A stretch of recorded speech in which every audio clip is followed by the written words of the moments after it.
दोस्तों good afternoon. मैं doctor Saran Rijal, welcome to my channel. मेरे चैनल में आपका सबका स्वागत है। देखिए, एक सुपारी का पेड़ है यहाँ पर। हाँ, सुपारी या तो तामुल का जो पेड़ है, तामुल में हमने क्या किया है, यहाँ पर एक जालुक अथवा गोल मरीच का एक पेड़ को यहाँ पे लगा दिया है और पेड़ में अच्छा से आपको फल यहाँ पे आ रहा है। दोस्तों देखिए, ठीक है, यहाँ पे अच्छा से फल आ रहा है, यहाँ से ऐसे फल आ रहे हैं, ऊपर भी बहुत अच्छे फल आ रहे हैं। तो हमको क्यों गोल मरीच लगाना चाहिए? क्योंकि अगर हमने इसको अकेला रखा है तो हमको खाली सुपारी मिलेगा या तो तामुल ही मिलेगा ना, और लेकिन हमने अगर इसको यहाँ पे लगाया तो हमको एक्स्ट्रा इनकम मिलेगा। कम से कम 2 किलो ड्राई सूखा वाला ये जो गोल मरीच है, ब्लैक पेपर है, ये मिलेगा।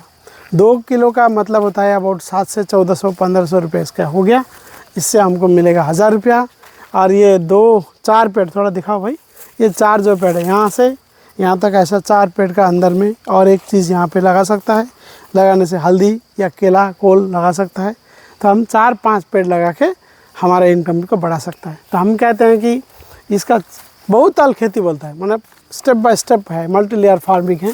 ये सबसे ऊंचा में है, उसके बाद में ये आपका गोल मरीच है, उसके बाद में यहाँ पर कोल लगाया तो कोल यहाँ पे आ जाएगा तो थर्ड में, और नीचे में आपने अगर कोई हल्दी या तो कोई जिंजर लगाया, हाँ, अदरक लगाया, तो लास्ट में वो रहेगा 4 फसल करके 4 तल 4 एक स्टोरी का एक खेती का पद्धति भी होगा। ऐसा इनकम भी कहते हैं कि अगर आप खाली तामुल लगाएगा तो 1 बीघा में आपको 3 लाख अगर होगा, तो मिक्स फार्मिंग लगाएंगे तो 3 गुना 9 लाख या 10 लाख आपको इनकम भी मिलेगा, रोज़गार भी मिलेगा। ऐसा करके हमको लगाना चाहिए। इसलिए सबसे पहले हमको ठीक डिस्टेंस में 9 फीट में ऐसा लगाने से दूसरा फसल भी हम लगा सकते हैं। और दूसरा एक प्रश्न भी है दोस्तों, यह कहते हैं कि आपने गोल मरीच लगाया, गोल मरीच लगाने के बाद में गोल मरीच का जो पेड़ है, इसका जो सुपारी का जोपा जो बोलते हैं, उसका जो फ्लावर है, उसका जो गुच्छा है, उसका ऊपर क्रॉस करके जाएगा, उसको ख़राब करेगा, नष्ट करेगा। ऐसा नहीं है दोस्तों। ये ऊपर जब जाएगा तो इसका मुंडी में आपका ऊपर में टॉप में इसको काट देना चाहिए, ताकि ये सुपारी या तामुल का बंच का ऊपर ना जाए। एक बात वो हो गया। दूसरा बात है, हम क्या सोचते हैं कि ये जो जालुक है, ये जो गोल मरीच है, ये सुपारी को ख़राब करेगा, यहाँ से इसको खाएगा, इसका खाद्य पदार्थ यहाँ से लेगा।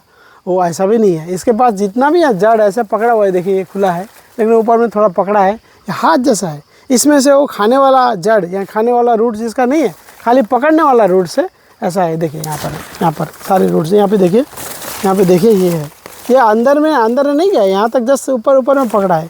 और दूसरा बात है, ये जो तामुल या तो सुपारी का जो स्टेम है, ये रफ है। इसका अंदर में टिश्यू जो है डेड टिश्यू है।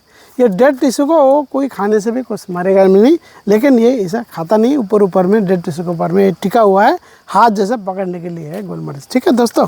और दूसरा बात है, इसका जो खाने का जो है वो नीचे देखिए, ये जो गोल मरीच है, ये जो जालुक है, नीचे गया, ये तामुल का जैसा ही साइड में गया। जितना भी उसका पोषण तत्व है, न्यूट्रिएंट्स है, खाने का चीज़ है, वो मिट्टी से निकलता है। लेकिन ऐसा नज़दीक में हमको नहीं लगाना चाहिए था, बाई मिस्टेक ऐसा हो गया। हमको यहाँ से 1.5-2 फुट अंदर दूर में यहाँ पे लगाना है। लगाने के बाद में ये गोल मरीच को अलग से लगाना है। लगाने के बाद में इसमें अलग से खाद देना है, अलग से सब कुछ देना है। इसमें अलग देना, इसके अलग देना, तो ये भी होगा, वो भी होगा। और ये लगाने के बाद में यहाँ पर इस स्टेम का जो क्रैक होता है पश्चिम साइड में जो फटता है, वो भी नहीं होगा, क्योंकि ये छाया से इसके बंद हो जाएगा। तो गोल मरीच की वजह से इसको फ़ायदा होगा, और ये तामुल का भी फ़ायदा होगा, सुपारी को भी, क्योंकि इसका पत्ती है ना बहुत गिरता है। ये जो जालुक है यानी गोल मरीच है, इसका सारे पत्ते बहुत सारे गिरते हैं। गिरने के बाद में नीचे गिरते हैं, जैसे यहाँ पे दिखाई दिए आपको 2-3-4 यहाँ पे हैं। ये जितना गिरते हैं, बंच गिरते हैं, पत्ते गिरते हैं, वो सड़ जाते हैं। और ये भी क्या होता है, मल होता है, तो इसके लिए वो फ़ायदा होता है। ये छाया भी देता है। और ये जो गोल मरीच है, ये ऐसा अकेले में धूप में इसका फसल अच्छा नहीं होता है, इसको छाया चाहिए। ये छाया कौन देता है? ये तामुल या सुपारी देता है। तो इस तरह से परस्पर वो सब मिलके रहते हैं, ठीक है ना दोस्तों। तो गोल मरीच को ब्लैक गोल्ड या दूसरा भाषा में कहते हैं काला सोना भी कहते हैं, और इसको कहते हैं किंग ऑफ स्पाइस यानी मसाला का राजा भी बोलते हैं। ये सबसे ज़्यादा विदेश में एक्सपोर्ट करने वाला भी है। हमारा अरुणाचल प्रदेश में, आसाम में, बंगाल में इस तरह आजकल बहुत ज़्यादा इसका खेती हो रहा है। तो हमको जहाँ भी सुपारी है, जहाँ भी तामुल है, हम इसका खेती आराम से हम लगा के हमको इनकम को हम बढ़ा भी सकते हैं। दोस्तों धन्यवाद, thank you so much. Okay.